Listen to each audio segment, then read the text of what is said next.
Welcome back to Learning. So in the flip-flop and latch difference. Okay, so points. First point, flip-flop, the clock signal is present. Flip-flop clock signal in down, latch clock signal in down. Now the flip-flop is sensitive to the applied input and clock signal. We apply input and clock signal sensitive flip-flop work here. But latches is sensitive to the applied input signal only. That enable ചെയ്തിരിക്കുമ്പോൾ applied input signal നെ മാത്രമാണ് അതിനനുസരിച്ചിട്ടാണ് അതിന്റെ working വരുന്നത്. ഈ operating speed flip ഫ്ലോപ്പിന് slow ആണ്, comparatively fast ആണ് ലാച്ചിന്റെ operating speed എന്ന് പറയുന്നത്.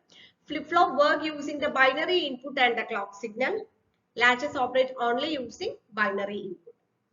നൗ പവർ റിക്വയർമെന്റ് എന്ന് പറഞ്ഞു കഴിഞ്ഞാൽ ഫ്ലിപ്പ് ഫ്ലോപ്പിന് പവർ റിക്വയർമെന്റ് കൂടുതലാണ്, കമ്പാരിറ്റീവ്ലി ലാച്ചിന് പവർ റിക്വയർമെന്റ് കുറവാണ്. Now the flip-flop performs synchronous operation and latch perform asynchronous operation.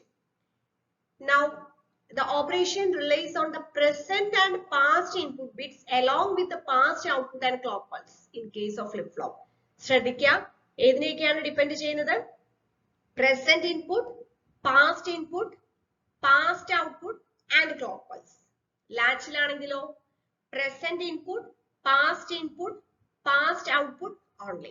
Okay, so നമ്മൾ already പറഞ്ഞ അതേ പോയിന്റ് തന്നെ ഒന്നും കൂടെ അതൊന്ന് ഡിഫൈൻ ചെയ്ത് പറഞ്ഞു എന്നേ ഉള്ളൂ.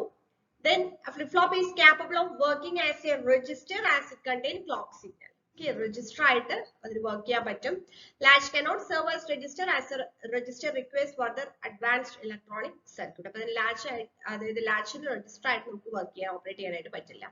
ഇനി ഇതിൽ നമുക്ക് JK/SR/DT flip-flops ഉണ്ട്, അതേപോലെ തന്നെയാണ് ലാച്ചിനും ഉള്ളത്. Okay, now they constitute the building block of many sequential circuit such as counter. Counterലൊക്കെ നമ്മൾ യൂസ് ചെയ്യുന്ന മെയിൻ ആയിട്ട് ഫ്ലിപ്പ് ഫ്ലോപ്സ് ആണ് നമ്മൾ യൂസ് ചെയ്യുക. ലാച്ചസ് നമ്മൾ അധികം പ്രിഫർ ചെയ്യാറില്ല.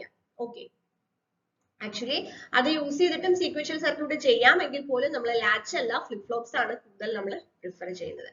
സോ ആ ഓപ്പറേറ്റിംഗ് സ്പീഡ്, അതേപോലെ പവർ റിക്വയർമെന്റ്, ക്ലോക്ക് പ്രസന്റ് ആണോ അല്ലയോ, അങ്ങനത്തെ പോയിന്റ്സ് വെച്ചിട്ടൊക്കെ ആയിരിക്കും നമുക്ക് ചിലപ്പോൾ ക്വസ്റ്റ്യൻസ് കാണുന്നുണ്ടാവുക. സോ ജസ്റ്റ് ഒന്ന് കമ്പയർ ചെയ്ത് പഠിക്കാം. Thank you.